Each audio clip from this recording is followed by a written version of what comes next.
The History of the Jews, episode 7. And we continue with the book of Judges. Judges is a continuation of the campaign started in Joshua when Joshua led them into Canaan, the promised land, to fight each of the tribe to get rid of them and occupy their territory. It says in the start of Judges, when Joshua said, "Which tribe should attack the Canaanites first?" The Lord said, "Judah, for I have given them victory over the land." So Judah was the first, followed by the tribe of Simeon to fight the Canaanites. The land of Canaan is not a monolithic land, but it has little villages with different people. You hear of the Perizzites, the Jebusites, the Ammonites, and all the ites. They say that's what Canaanites, the overall name for all of them.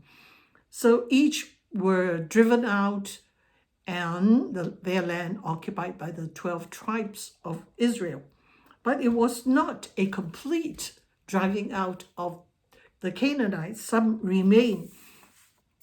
And according to the Bible, while it's not a good thing to have any of them remain, because that would mean that Israel, the Israelites would be exposed to their practices and might be tempted to follow them, which they were. However, the Bible speaks of, in Judges, speaks of a reason for leaving some of these Canaanites, so that they will always be there nipping at the heels of the Israelites, so that the Israelites should be or will be constantly on guard, constantly be training for war, to have a war machine because of the situation there, just like all of our countries in this world do. Not so much to go fight the war, but rather to defend ourselves, to defend themselves. So here you have the early start of nationhood, albeit not one monolithic nation as in the nation of Israel, but tribal. Is a tribal league, as I think John Bright says, with the 12 tribes of Israel occupying that area, each in a different area. And we know that Moab was given to the tribe of Gad, because later on when we talk about, like previously we talked about the Moabite stone, Mesha, the Moabite king, said they live under the yoke of the king of Israel, meaning that the northern kingdom, Israel, again, albeit not united, there are 12 tribes, and even so, the 10 tribes in the north form the nation of Israel, and the 2 tribes in the south form the nation of Judah. 2 tribes of Judah and Benjamin. So they were not united. And as time goes on, there will be a main prophet in the land to kind of act as a go-between them and God, to inquire from God what they should do, how they should reign, and how they should defend themselves. And also each tribe has their own, what is called a judge, to be on the ground to help things along. And in the book of Judges, 12 are mentioned. Some have more mention about them, others have less. So depending on what they had to face. We hear in the first period of Othniel being one of the judge. As the Israelites continue to sin, God would punish them by being oppressed by their neighbors. And they would cry out to the Lord, and the judge would appeal to God, and God would hear their voice and rescue them. So it went on and on and on. And the second period, we hear of Ehud and Shamgar. Albeit, again, when they're obedient to God, there is peace and harmony. But when they're not, God will use the Canaanites to oppress them. And in the third period, we hear of a woman, Deborah, and her commander of her army, Barak. Deborah. So here we hear not really the first time women in the nation of Israel, but rather, there has been women. So it's not really totally, completely patriarchal, shutting out all women. And here we hear of Deborah leading a charge against, what tribe were they against? So she was a judge in Israel and had to fight the enemy Canaanites, and her military campaign manager, so to speak, was Barak. And so one day the big battle came where Sisera, the opposition military leader, was coming against them. And so Barak said, get ready to fight Sisera. The Lord has already given us the victory. But Barak said, you must come with us. He's like, what? Don't you have enough kahunas or whatever to fight against them? So Barak told her, I will only go if you go with me. It's like, whoa, very well, she replied, I will go with you. But since you have made this choice, you will receive no honor. For the Lord's victory over Sisera will be in the hands of a woman. So probably that's a bad thing, like, hey, you're the military commander.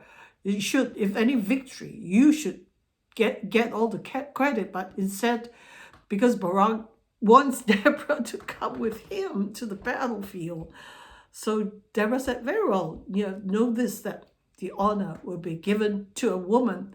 And we hear, as we read the story, that it was given to a woman, but not to Deborah. Okay, so they come face to face with Sisera, and the battle was long and hard. And we hear of Sisera being very tired. He was worn out. So he found himself in the tent of not a Jewish person, but Yael, wife of Heber the Kenite. Okay, this is actually enemy people. So Sisera, is Sisera's people. So there was this tent with a woman there, Yael. So he went there knowing that, hey, his home this is not Israelites. This is home territory. So he said to Yael, Sisera, that is the enemy commander, give me some water to drink. And Yael gave him some milk to drink. Said, I'm thirsty. So she gave him some milk and said, here, go rest. I will guard the tent door. Don't worry. So Sisera didn't worry because this is his people. So just as he was lying down to sleep, Yael took a tent peg. They live in tents. She took a tent peg, I guess probably a wooden thing with a sharpened edge where you would pitch your tent, hammer it into the ground so that the tent would move around and was set up. So she took a tent peg, even as Yael was sleeping, possibly on his side, and with a hammer the tent peg into his temple. And of course, Sisera died, and that was the end of the battle, and the Israelites won. And the victory, like was predicted before, was given to a woman, to Yael. So we read of Yael today, how many thousand years later? 3,000 at least. We still read of this woman, Yael, of her courageous act. So they won the victory, and Deborah, the